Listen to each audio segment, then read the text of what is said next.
Nervous, very, very dreadfully nervous I had been and am. But why will you say that I am mad? The disease had sharpened my senses, not destroyed, not dulled them. Above all was the sense of hearing acute. I heard all things in the heaven and in the earth. I heard many things in hell. How then am I mad? Hearken, and observe how healthily, how calmly I can tell you the whole story.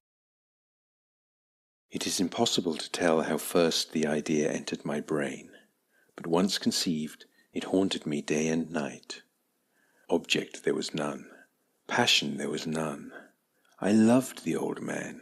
He had never wronged me. He had never given me insult. For his gold I had no desire. I think it was his eye. Yes, it was this. One of his eyes resembled that of a vulture. A pale blue eye with a film over it. Whenever it fell upon me, my blood ran cold. And so, by degrees, very gradually, I made up my mind to take the life of the old man, and thus rid myself of the eye forever. Now this is the point. You fancy me mad. Madmen know nothing. But you should have seen me.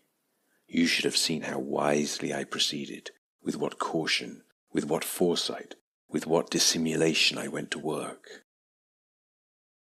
I was never kinder to the old man than during the whole week before I killed him. And every night, about midnight, I turned the latch of his door and opened it, oh, so gently. And then, when I had made an opening sufficient for my head, I put in a dark lantern, all closed, so that no light shone out, and then I thrust in my head. Oh, you would have laughed to see how cunningly I thrust it in. I moved it slowly, very, very slowly, so that I might not disturb the old man's sleep. It took me an hour to place my whole head within the opening, so far that I could see him as he lay upon his bed. Ha! Would a madman have been so wise as this? And then, when my head was well in the room, I undid the lantern cautiously, oh, so cautiously. Cautiously, for the hinges creaked, I undid it just so much that a single thin ray fell upon the vulture eye. And this I did for 7 long nights, every night just at midnight, but I found the eye always closed, and so it was impossible to do the work, for it was not the old man who vexed me, but his evil eye. And every morning when the day broke, I went boldly into the chamber, and spoke courageously to him, calling him by name in a hearty tone, and inquiring how he had passed the night. So you see, he would have been a very profound old man indeed, to suspect that every night, just at 12, I looked in upon him while he slept. Upon the 8th night I was more than usually cautious in opening the door. A watch's minute hand moves more quickly than did mine. Never before that night had I felt the extent of my own powers, of my sagacity. I could scarcely contain my feelings of triumph. To think that there I was, opening the door little by little, and he not even to dream of my secret deeds or thoughts. I fairly chuckled at the idea.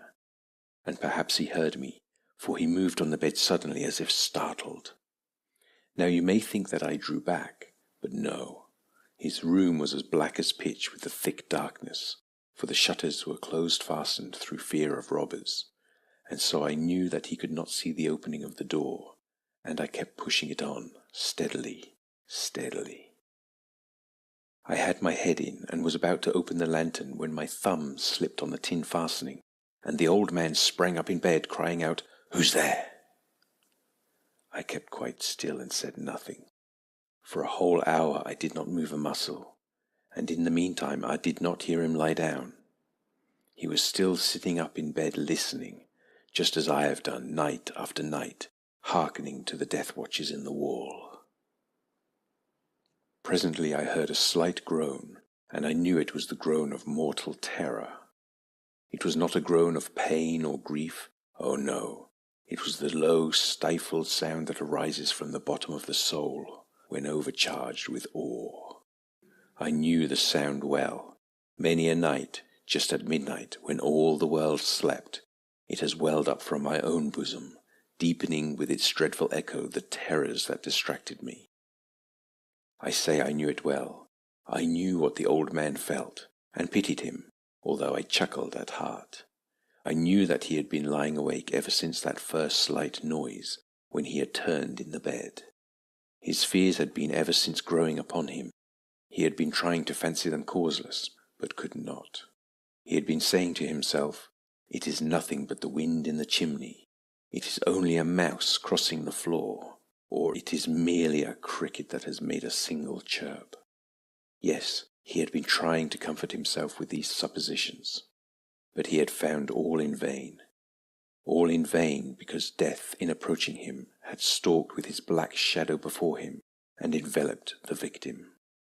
And it was the mournful influence of the unperceived shadow that caused him to feel, although he neither saw nor heard, to feel the presence of my head within the room. When I had waited a long time, very patiently, without hearing him lie down, I resolved to open a very, very little crevice in the lantern. So I opened it. You cannot imagine how stealthily, until at length a single dim ray, like the thread of a spider, shot out from the crevice and fell upon the vulture eye. It was open, wide open, and I grew furious as I gazed upon it. I saw it with perfect distinctness, all a dull blue with a hideous veil over it that chilled the very marrow in my bones. But I could see nothing else of the old man's face or person, for I had directed the ray, as if by instinct, precisely upon that damned spot. And now, have I not told you that what you mistake for madness is but over-acuteness of the senses? Now, I say, there came to my ears a low, dull, quick sound, such as a watch makes when enveloped in cotton. I knew that sound well too. It was the beating of the old man's heart. It increased my fury as the beating of a drum stimulates the soldier into courage. But even yet I refrained and kept still. I scarcely breathed. I held the lantern motionless. I tried how steadily I could maintain the ray upon the eye. Meantime the hellish tattoo of the heart increased. It grew quicker and quicker, and louder every instant. The old man's terror must have been extreme. It grew louder, I say, louder every moment. Do you mark me well? Have I told you that I am nervous? So I am. And now, at the dead hour of night, amid the dreadful silence of that old house, so strange a noise as this excited me to uncontrollable terror. Yet for some minutes longer I refrained and stood still. But the beating grew louder. I thought the heart must burst. And now a new anxiety seized me. The sound would be heard by a neighbor. The old man's hour had come. With a loud yell I threw open the lantern and leapt into the room. He shrieked once only. In an instant I dragged him to the floor and pulled the heavy bed over him.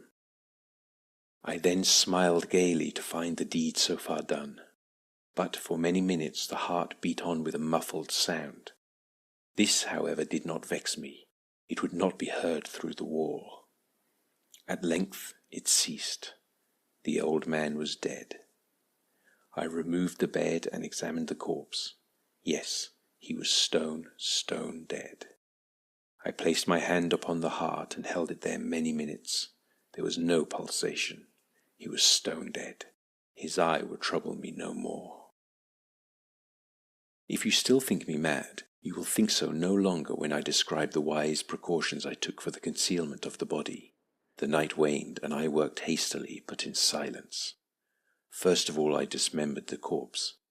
I cut off the head, and the arms, and the legs. I then took up 3 planks from the flooring of the chamber, and deposited all between the scantlings. I then replaced the boards so cleverly, so cunningly, that no human eye, not even his, could have detected anything wrong. There was nothing to wash out, no stain of any kind, no blood spot whatever. I had been too wary for that. A tub had caught all, ha! When I had made an end of these labours, it was 4 o'clock, still dark as midnight. As the bell sounded the hour, there came a knocking at the street door. I went down to open it with a light heart, For what had I now to fear? There entered 3 men, who introduced themselves with perfect suavity as officers of the police. A shriek had been heard by a neighbour during the night. Suspicion of foul play had been aroused. Information had been lodged at the police office, and they, the officers, had been deputed to search the premises. I smiled, for what had I to fear? I bade the gentleman welcome. The shriek, I said, was my own in a dream. The old man, I mentioned, was absent in the country. I took my visitors all over the house. I bade them search well. I led them at length to his chamber. I showed them his treasures, secure, undisturbed. In the enthusiasm of my confidence, I brought chairs into the room and desired them here to rest from their fatigues, while I myself, in the wild audacity of my perfect triumph, placed my own seat upon the very spot beneath which reposed the corpse of the victim. The officers were satisfied. My manner had convinced them. I was singularly at ease. They sat, and while I answered cheerily, they chatted familiar things. But ere long, I felt myself getting pale and wished them gone. My head ached, and I fancied a ringing in my ears, but still they sat and still chatted. The ringing became more distinct. It continued and became more distinct. I talked more freely to get rid of the feeling, but it continued and gained definiteness, until, at length, I found that the noise was not within my ears. No doubt I grew very pale, but I talked more fluently and with a heightened voice. Yet the sound increased, and what could I do? It was a low, dull, quick sound, much such a sound as a watch makes when enveloped in cotton. I gasped for breath, and yet the officers heard it not. I talked more quickly, more vehemently, but the noise steadily increased. Why would they not be gone? I paced the floor to and fro with heavy strides, as if excited to fury by the observation of the men, but the noise steadily increased. Oh God, what could I do? I foamed, I raved, I swore. I swung the chair upon which I had been sitting and grated it upon the boards, but the noise arose over all and continually increased. It grew louder, louder, louder, and still the men chatted pleasantly and smiled. Was it possible they heard not?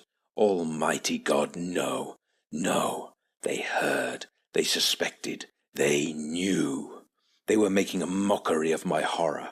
This I thought, and this I think. But anything was better than this agony. Anything was more tolerable than this derision. I could bear those hypocritical smiles no longer. I felt that I must scream or die. And now, again, hark! Louder, louder, louder. Villains, I shrieked, dissemble no more. I admit the deed. Tear up the planks. Here, here, it is the beating of his hideous heart.